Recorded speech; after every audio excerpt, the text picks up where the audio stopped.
So we are here tonight to talk about the infinite banking policies. What is that process and what does it look like for you if you're interested in building wealth? Now, I'm just going to be loud and proud that I love them, and I'm not using them in a way that I should yet, but I feel like that I'm really funding them right now. And that works for me. So it could be, sometime this year I start using them, or it could be not. It just depends on how my schedule goes. It's kind of crazy. But I think that the piece that it brings, since I learned about them and how to fund them and what that looks like when you fund them and how you're gaining the compound interest on them, that tickles me to no end. And I feel like that for the first time in my life using infinite policies, that I have literally prepared for my death in the event when it happens. My children are completely covered. My husband is good. So I don't have any, like if I were to go today, I feel like that those policies, which I have, what do I have? Three or four on myself. And then I have two on my 14-year-old, and then I have one on each adult child. And for some reason, that gives me so much peace. And to take the chunks that I do out of, I use a HELOC. I chunk on from the HELOC first. Then I just let my income work that back down. Then I'll do another chunk. So I think that the ease for me of being able to actually have large chunks that go into these funds and they start building. And guess what? It's time for another chunk down the road, and it's just building. And I mean, it's so easy to do. And I feel so, even though I don't have millions of dollars sitting in them, I feel very wealthy because I can go get that money if I need it. I can take a loan, support myself instead of going to a bank. My 14-year-old, by the time I get done funding her policies, by 24 years old, I'm very excited to see that she may never have to go to a bank. She may never have to go get a loan for anything. And that makes me so happy. Right. So I talk about infinite policies all the time because I think they are a big part of velocity banking. Once you're set up financially, you need to get busy building your wealth. So that's why I have invited Jennifer and Kurt here tonight. They are agents who focus on the infinite policies. I wanted you guys to hear what the process is. So Jennifer or Kurt, whoever wants to take it, fill us in, tell us what you do and what is the very idea of having the infinite policies in the first place. Well, everyone, thank you for joining us. And Christy, thank you for inviting us again to this Absolutely. session. As you can see, it's just really free flowing and really about, how do you go about building the policy? And Kurt, maybe I'll just kind of toss it over to you and you can kind of bring our excitement down a little bit to kind of methodically walk. I'm not whoop, whoop, whoop, and Kurt's the whoop, whoop, whoop, whoop. And so we work really well together, but we love working with folks where they're at. And, no matter where you're at in life and where you're at with the velocity banking, if you have a really serious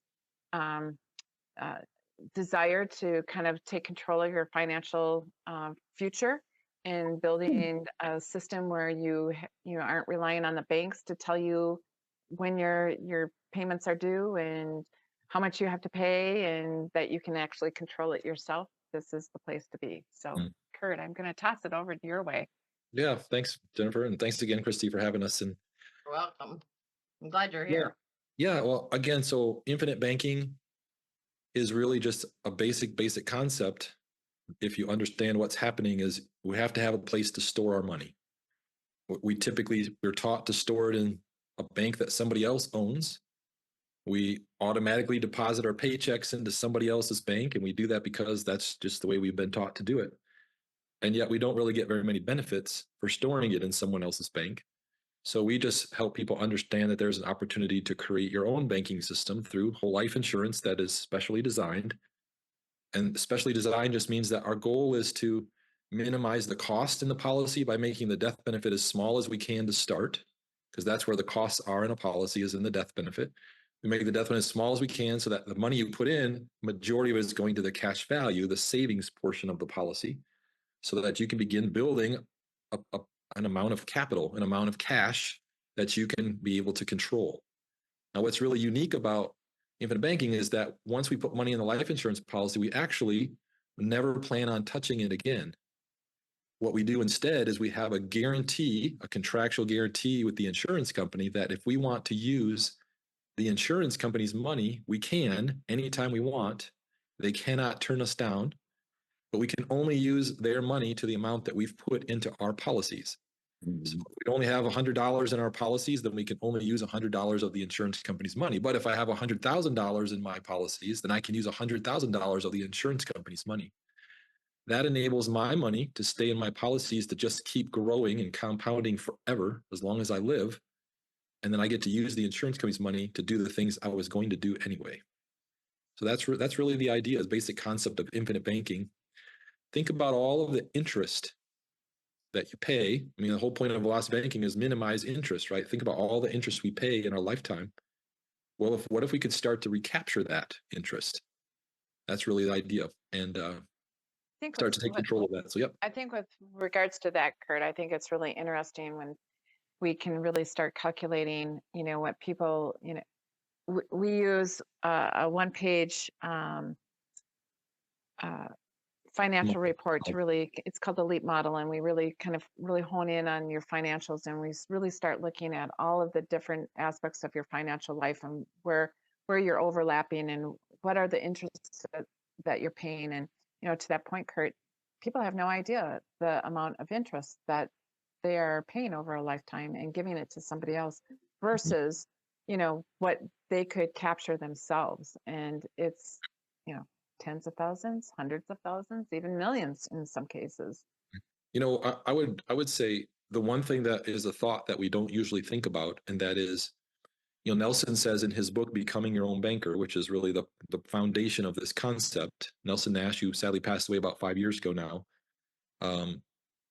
his concept was you finance everything you buy, even when you pay cash, right? So no matter what happens, we're either using someone else's capital and we pay them interest for the use of their capital, or if we pay cash, we're actually giving up an asset when we pay for something, and we give up the ability to earn interest on that money that we gave away. And that money that if we spend money on a car, or we spend money on a vacation, we spend money on gasoline for our car, that money we spend is gone, and I have to go earn more money to replace it.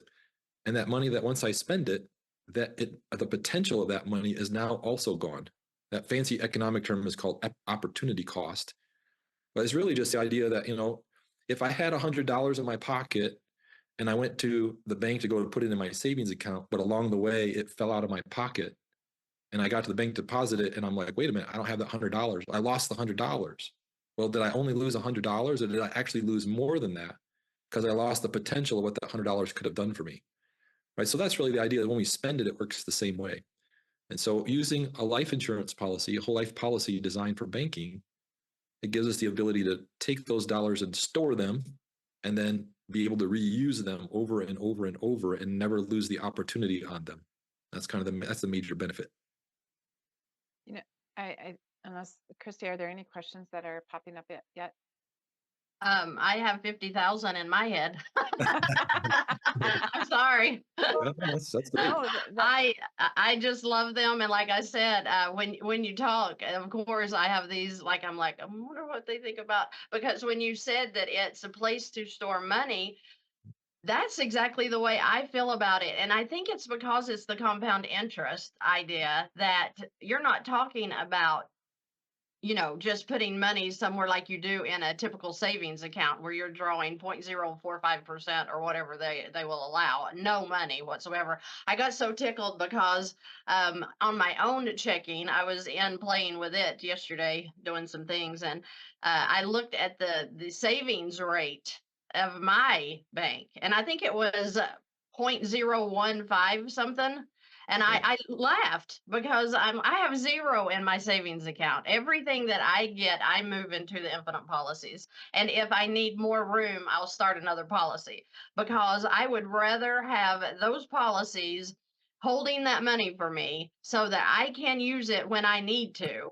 Even if I don't, it's just sitting there growing. You know, and even if I do pull it in a loan form and use it, it's still growing. So I think that's awesome. And you know, the amount you put in, so correct me if I'm wrong. If you put in $50,000 or if you put in $10,000, when it goes in and your premiums clear out, because you know you're able to withdraw a portion of what you put back in, a large portion, I'd say. But when those are out, you're still growing the compound interest based on the whole amount you deposited. Am I right about that? Yeah, exactly. And I think it's a technical term that's really important to understand, is that when we put money in our policy, we're never really using our money ever again. Right. Our money is going to stay in our policy to keep compounding forever. We're actually using the insurance company's money to borrow against. We're borrowing against our cash value. And so that's why we can only borrow what we've saved in there. So yes, exactly right. So our money keeps growing while we're using the insurance company's money. Now imagine that you're at a place where you're ready to start building wealth. What if you borrow the insurance company's money and today the rates are 5 to 6% simple interest, not compounding interest? Right. Cash value is compounding interest. Our charge is simple interest. What if I was to borrow money from the insurance company and I use it to invest in something like the stock market, or invest in a business, or invest in real estate, something that produces cash flow for me? Right.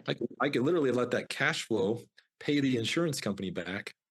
And when the insurance company's paid back, I still have the asset, I still have all the cash flow, and I just repeat and do it again. And Oh, that's how you you're build making me so excited. Stop. wealth.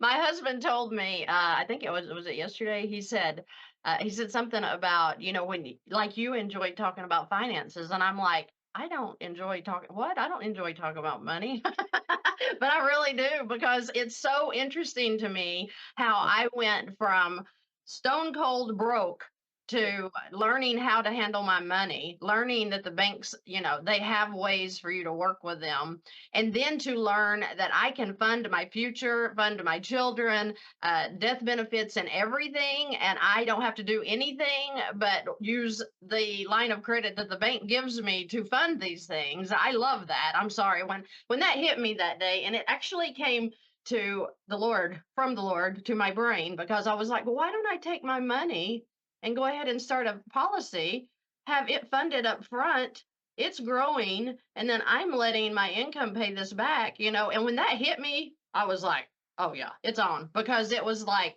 50,000, 20,000, 10,000, you know, throughout the year. So I've got this going in that's funding my own bank, it's funding my children's bank.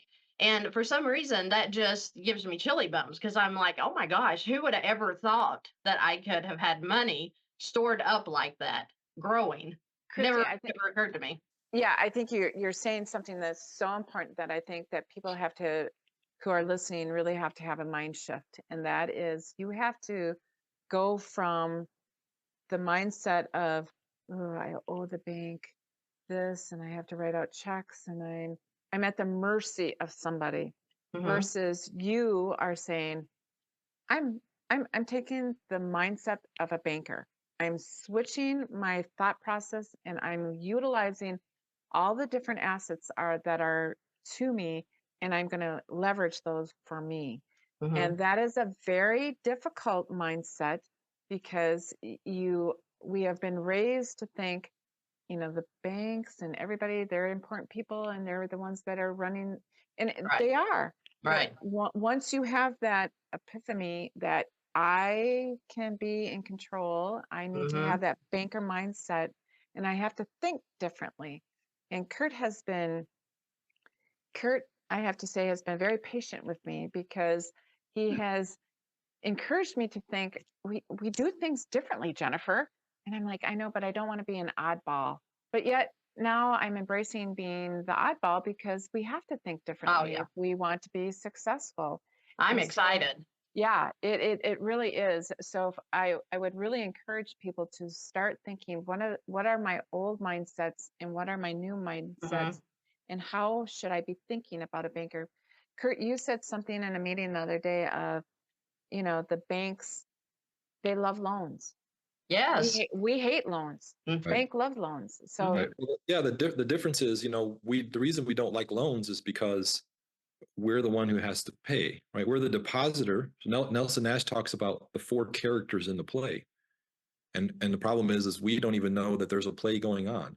Right. And so the reality Right. is there's four characters in a play. There's a depositor at a bank, which we get to do that. Where there's a borrower at a bank, which we typically get to do that.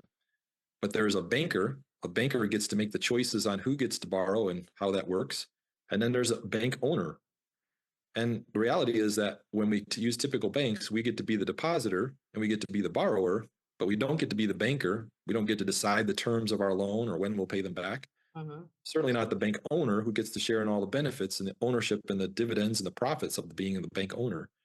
But when we use life insurance, whole life insurance designed for banking, we become the depositor, we become the borrower, we become the banker, because we get to choose how we use the money and when we'll pay it back. And we are the bank owner because we are part owner of the insurance company when we buy that policy. And so we get to share in the profits of the insurance company. And insurance companies, just so you know, are really good at making a profit. All the companies we use, the youngest company has paid a profit, a dividend to the policyholders for 118 years in a row. That's the youngest company we work with. Awesome. So they're pretty good at making a profit. And so we like utilizing them. Well, when I was an insurance agent, I worked with, he was a big agent here in the city where I live. And I was excited to work with him because he was excited to work with me. I think I was like early 30s. But he told me one day, he said, he said, everybody thinks the banks own everything. It's the insurance companies that own everything. And I was like, that's crazy. And he was talking about that, how many, centuries they have been in and have not failed like a bank will fail. And, I just will be honest with you, I'm not a salesman at all. I'm not into insurance sales or into any sales. But, that really struck a chord with me because, you guys that do this stuff day in and day out, so much more than I do. But it's so interesting to me that this was even available, that you could put money into an insurance company. Who would have ever thought? Because we think of putting our money in the bank. But the insurance company being the most stable thing that the United States has probably ever had, you can deposit your monies into that. And it's just like a savings account. And so we have a couple of questions here that I know that you'll be able to answer. But Audra is asking, what amount is considered a low death benefit? Good question. Well, it's kind of a funny statement because we make it as low as we can, but it doesn't mean it's low. I mean, it's usually pretty good size. And the more you put in, the bigger the death benefit is. And it's hard to give a direct answer, but I'm trying to think of an example we just recently did of, somebody who puts in, say, $10,000, and it depends on your age, and it depends on your health, and it depends on your driving record, and it depends on your credit score. All of that goes into your rating that you get, and that determines how many benefits you get for the dollars you save into the policy. So a lot of that is out of our control. That's the insurance company deciding that. But if you were to put, say, 10,000 into a policy, depending on how you design it, maybe you have, to totally guessing here, maybe you have a death benefit of $250,000. Maybe it's only $150,000, depending on your age and those kinds of things. But so that might be a now, if we designed it without banking in mind, and you put the same 10,000 in, your death benefit might be more like 700,000 or 800,000. And so obviously the more death benefit you have, the higher the cost is inside the policy. It's also, just to be fair, it's also how agents get paid more. The bigger the death benefit amount, the more we get paid as agents. So by making the death benefit smaller, which is more advantageous for the clients, also penalizes us because we get paid less. But we believe if you do it the right way, we end up selling more policies, helping more people, and it's all win-win-win. So, And I would say too that you guys, you don't have to figure that out. That's what we do. Your policies are going to be completely different from one another just because your, like Kurt said, your age, what your goals are, what the amount of money you have, and it just all just really varies. And so it's really difficult to just say, oh yeah, 100,000 equals this, because it's all designed, and that's where the specialty comes into with designing a banking system, is really understanding the system and how to design it for you. Okay, so I was going to just give an example because I have one on my 13-year-old. Her billed premium is $42.60, and then I have a paid up addition of, I think it was 28. Hold on, let me go back there to the top. What I was getting at is she being 13 at the time. Well, I just had it. Sorry, guys. Hold on. Oh, you're good. Okay. So yeah, the annual premium is 7,100. She has a 2840 base and a 4260 paid up addition. Okay. So her, the insurance as far, which kind of made me sick at my stomach because I don't like to insure my children, but I have to keep in mind what I'm doing here. But her death benefit is 510,792 because she's in good health and she is 13 years old. So as that, from what I got from this, is the additional term that you guys can sometimes put into these policies will fall off after a few years. Am I mistaken in thinking that the face amount is so large so that you can put in quite a bit and not, exceed what the government will allow, I guess, or whatever for the annual deposits? Yeah. So again, life insurance is such an amazing tool.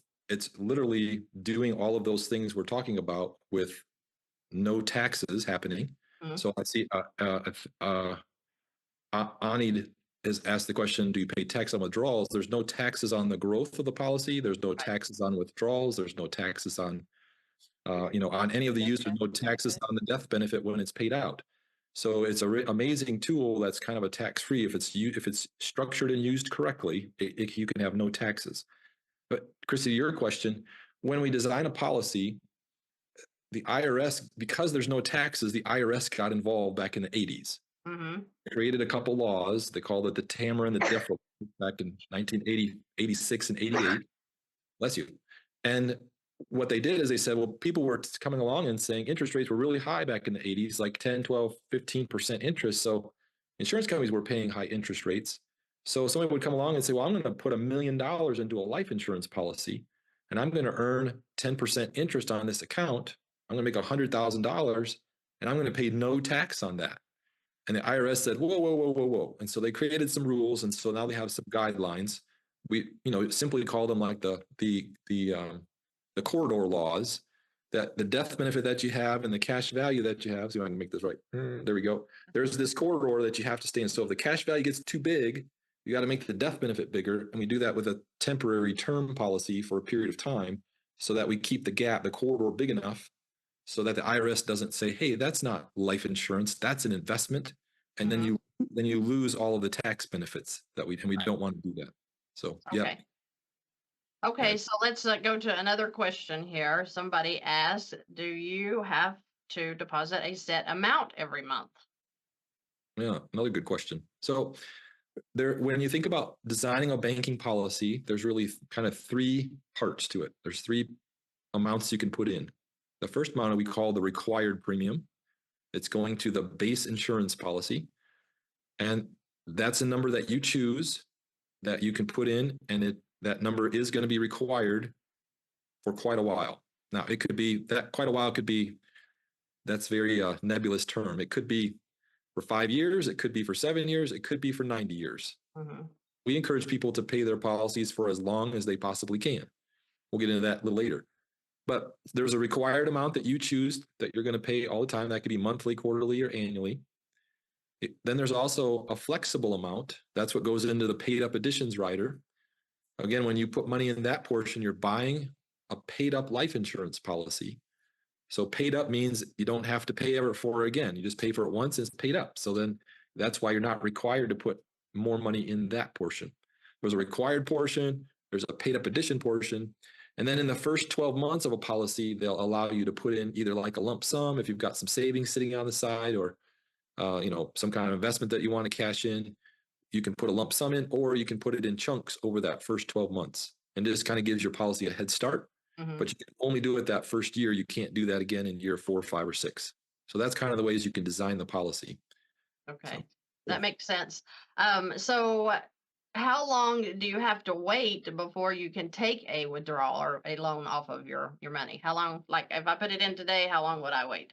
that's a long, long, long time. It's It's about 10 business days. Some companies will take up to 30 business days, but typically it's around 10 business days. So Okay. So so they're pretty quick. do you all hold the same idea that you take 10 times your age as far as what you would like to see for a minimum on monthly deposits? We typically, kind of a general rule of thumb is to say, what is your age? Add a zero. Okay. So I'm 54. So at a zero, that would be $540 a month. Is kind of a good starting it'd be a strong banking policy. Now, do you have to do that much? No. And could you make 540 be 300 required and 240 optional or flexible? Yeah, we could do that too. Again, that would make a very strong banking policy to go. But again, it can be flexible in what you want to do. So when you say a strong banking policy, if I'm putting in, so I'm 52, so I'd put in 520 per month, which I told you all, I always do the annual large chunk just so it can start growing. So if you're going to do $520 a month, does it make sense to do a monthly payment? Because what good would that be to draw that out in 10 days? Well, it just depends. So again, a whole life policy is a place to store money and build it. It's not a get rich quick scheme. Mm-hmm. It's a get rich slowly scheme. It's Okay. not. It's designed to take time to build. Now, if you've got extra cash and can put it in, you can build it faster. Mm-hmm. But you don't have to be super wealthy. I mean, in the Becoming Your Own Banker book, Nelson uses the All American Family. And of course, the book was written in the year 2000. So the All American Family was earning $28,500 a year of after tax income. That's not very Wow. much. No. But he used that example to show that, see, you don't have to be super wealthy to use this concept. You can start a policy for as little as about $100 a month. Now, it's a savings tool. So if you only save $100, you're not going to become a millionaire in 5 years. Mm-hmm. More you save into a policy, the faster it grows. But we can help people start wherever they are. Okay. So, yep, that's a good idea. I think that is, people have no problem in taking, $200 a month and throwing it into a 401k. I mean, I deal with that every day. Well, I'm really funding this, really, I'm throwing all the money I can in there. And then I'm thinking, okay, because the fees and everything, it's on top of a 401k. Okay. How much are you going to come out with in the end? So I kind of try to change people's mindsets about, have you considered, talking to somebody about the infinite policies instead of the retirement funds you're using? How do you feel about that? Nelson in the book brings up the idea that, what is the point of a 401k? The point of it is to defer paying taxes. Mm-hmm. Well, what does the word defer mean? You're putting it off. A better word means postpone. Right. A lot of people think that they're not ever going to pay taxes, but that's not true. They're going to pay taxes. And we have to ask a couple questions. Number one, do you think taxes will be lower in the future? Do you think they'll be the same? Do you think they'll be higher? I think they'll be higher. Yeah, everybody believes they'll be higher. Well, let me ask you a question then. If you put money in a 401k today and you're potentially in a lower tax bracket than you will be in the future, and you let that money grow and grow and grow and don't pay any taxes on it, but when it's time to pull it out, then you have to pay taxes on every dollar, including all of the gains, and potentially at a higher tax bracket than you are now. Does that make a lot of financial sense? And I think we would say probably not. So again, is a 401k bad? It's not bad. All the tools are good, but you need to understand how they work and where do they fit into the picture. But Now, Dave Ramsey says, but Dave Ramsey says not to use whole life policies. I heard him myself. yeah, I know. We know. Okay, let's answer another question here. Yeah. Does the deposit satisfy the loan taken out in the same way our income satisfies a HELOC? That's a great question. No, it does not. Okay. Do you pay taxes on withdrawals? That's what he was just talking about. We're not taking a withdrawal, we're taking a loan. So no, you do not pay taxes when you You take a don't loan. want to take a withdrawal. Right. And I think that's an important moment to say, this is the shift in my thinking and understanding and relearning and understanding what the different tools and how it's made. You just have to adjust your thinking in order to be a banker versus the person that goes to the bank. So you really have to understand the terminology and how to use the banking system. And that's really critical. It's not just going along. You have to really take time and invest in yourself. So Mhm. that's an important aspect. One of Nelson's golden rules is you have to rethink your thinking. You We do. have to constantly rethink our thinking. Yes. And And that's what I deal with is mindsets every day. Yep. So I get it. So, okay, what insurance companies are you using for these policies? well, there's a lot of companies, but they all need to be mutual insurance companies. They typically are over 100 years old, so they have a long history of showing profit and paying dividends, and that's kind of what we're looking for. So there's lots of companies, and companies have better rates and worse rates, and better service and worse service over time. But we Why kind of mutual, Kurt? Why mutual and not a stock insurance company? yeah, good question. So insurance companies can be one of two things. They could be stock-owned companies, or they can be mutual insurance companies. A stock-owned company is owned by stockholders. So you and I can go to Prudential and we can buy 100 shares of stock of Prudential stock, and we are part owners of Prudential. And then we receive dividends from the stock ownership. But people who are policyholders at Prudential kind of could get left out of the loop because the first obligation of Prudential is to satisfy the shareholders, the stockholders. Whereas a mutual company doesn't have any stockholders. When you buy a policy, you become part owner of the company. So the board of directors' job is to make a profit for you, the part owners of the company. And there's no middleman in the way to get in the way. So their jobs make Right. money for you, who's part owner. So I wanted to show the book that they're Yeah. talking about. Okay. So if you can pick this up, I need to get several copies and send them out myself. But our Nelson Nash is who we're talking about. This is a great read. You have to really have a mindset of what you're reading because it can be boring. The first time I read it, I was like, what the heck? What does this even mean to me? But I got so tickled, Kurt, when I saw Josh on Monday. He said, Kurt held this book, or he told me, he said, have you read your book? And he said, yeah. And then you said, have you read your book twice? And he said, yeah.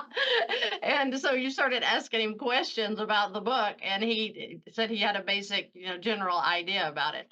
But guys, if you want to read what he's talking about when he talks about Nelson Nash, this is the book that he wrote, Becoming Your Own Bank. It's a good read. It does, you do have to go back through it a few times to pick up on what he's talking about here. But I wanted to show that. Multiple times. It's interesting because there are some folks who will read it and it will just make sense instantly. Mhm. I was not one of those people. I wasn't either. It took me about 18 months of just wrestling through it to really get my handle on it. Now, I think we do an excellent job of helping people learn it much faster. I had to learn on my own and didn't really have people to ask. So, but now we're teachers and we're really good at teaching, and so we're sharing the ideas. So we can Right. help people learn it a little faster. But some people will get it quickly and some will take a little longer, but it's definitely worth putting in the effort to rethink your thinking and learn about the concepts because it will change your life. All right. Nicole says, just had a light bulb moment. The money that gets pulled from my husband's paycheck for employer provided insurance could be stopped, and that money could go to an infinite policy instead, not necessarily medical, but death dismemberment. Yes, because that's like an accidental policy, it sounds like.